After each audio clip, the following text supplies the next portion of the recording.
पाकिस्तान के शहर फैसलाबाद के नवाही गांव जड़ावाला से आला तालीम के हुसूल के ख्वाब लेकर लंदन आने वाली 21 साला तालिबा हिना बशीर को लंदन के इलाके इल्फर्ड के इस घर के अंदर गुज़िश्ता दिनों कत्ल कर दिया गया और उनकी जो डेड बॉडी है वो उस कत्ल के चंद रोज़ बाद यहाँ का एक नवाही इलाका है अपनिस्टर वहाँ के एक जंगल से फॉरेस्ट से मिली।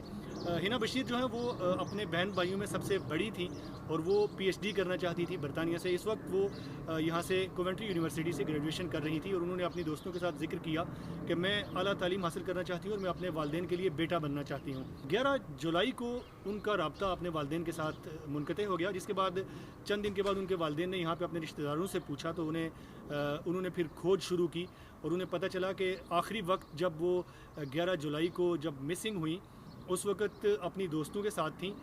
यहाँ पे एक रेस्टोरेंट है इल्फर्ड लेन के ऊपर, वहाँ पे उन्होंने खाना खाया और उसके बाद हिना ने कहा कि मैं अपना कुछ सामान है वो इस घर से लेना चाहती हूँ। अपने सूटकेस के साथ अपनी 2 फ्रेंड्स के साथ वो यहाँ पे आई और जब वो अपना सामान लेने अंदर गई तो उनकी फ्रेंड्स बाहर वेट कर रही थी। काफ़ी देर तक बाहर ना आई तो उन्होंने डोर नॉक करके पूछा तो एक नौजवान ने बाहर आकर बताया कि हिना जो है वो नहीं जाएंगी, वो यहीं पे रुकेंगी, आप चली जाएं। और उस नौजवान का नाम था अरसलान, जिसकी बाद में तस्वीर लड़कियों को दिखाई गई तो उन्होंने उसे पहचान लिया कि यही लड़का था जिसने हमें आगे बताया कि हिना बशीर आपके साथ नहीं जाएंगी। फिर उसके चंद दिन बाद 17 जुलाई को गुज़िश्ता जो अतवार गुजरा है उस दिन पुलिस को एक सूटकेस के अंदर डेड बॉडी जो है वो जंगल के अंदर से मिली और जिसके बाद उस नौजवान को दूसरे दिन फिर यहाँ से अरेस्ट किया गया इसी घर से और उसको इस वक्त वो पुलिस कस्टडी में है। उसे कोर्ट के अंदर पेश किया गया लेकिन उससे जब गिल्टी प्ली के हवाले से पूछा गया कि आप अपना जुर्म कबूल करते हैं, यानी उन पर फ़र्द जुर्म आयद कर दी जा चुकी है, तो उन्होंने किसी भी किस्म का उसके ऊपर रिस्पांस नहीं दिया। उस नौजवान का जो ट्रायल है वो अगले साल 7 जून को शुरू होगा, जिसमें तफसीली बहस होगी और सारे शवाहिद पुलिस की तरफ से रखे जाएंगे। लेकिन तब तक वो नौजवान जो है वो जेल के अंदर रिमांड पर रहेगा, अभी तक उसे ज़मानत नहीं दी गई। हिना बशीर के जो वालिद हैं बशीर ख़ान, वो जड़ावाला के मारूफ एक घराने से ताल्लुक़ रखते हैं, वो कौंसलर रह चुके हैं उस इलाके में।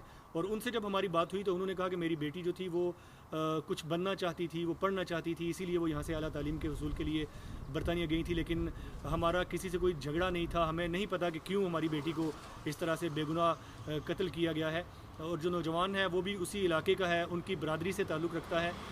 लेकिन उस नौजवान के बारे में पता चला कि वो पहले आयरलैंड में था, वहाँ से वो लंदन आया और इस घर के अंदर वो रहाइश पजीर था। यहाँ पे भी जो पड़ोसी हैं उनके मुताबिक चंद रोज़ पहले, 1 हफ़्ता या 1.5 हफ़्ता पहले वो नौजवान यहाँ पे मूव हुआ था और फिर जब इस इलाके की सीसीटीवी फुटेज भी पुलिस ने ली, पुलिस अपनी मुकम्मल जो तफ्तीश है वो कर रही है। मुकम्मल जो तफसीली पोस्टमार्टम रिपोर्ट है वो तो अभी तक सामने नहीं आई, लेकिन जो डेथ सर्टिफिकेट है उसके ऊपर जो मौत की वजह है वो वाज़ेह नहीं लिखी गई। लेकिन उसकी जो बॉडी थी उसके ऊपर पुलिस के मुताबिक कोई निशान नहीं थे, कोई तशद्दुद के या टॉर्चर के या किसी किस्म के निशान नहीं थे। लेकिन उनकी जो मौत है वो पुलिस के मुताबिक, जो पुलिस ने यहाँ पे उनके रिलेटिव हैं हिना बशीर के, उनको बताया कि उनकी डेथ जो है वो सांस रुकने से हुई थी।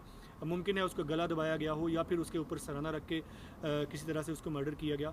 ये इस इलाके के अंदर एक लड़की के कत्ल का दूसरा वाक़या है। इससे चंद रोज़ पहले यहीं एक और सड़क के ऊपर एक नौजवान लड़की ज़ारा अलीना जो है उन्हें भी मर्डर किया गया था।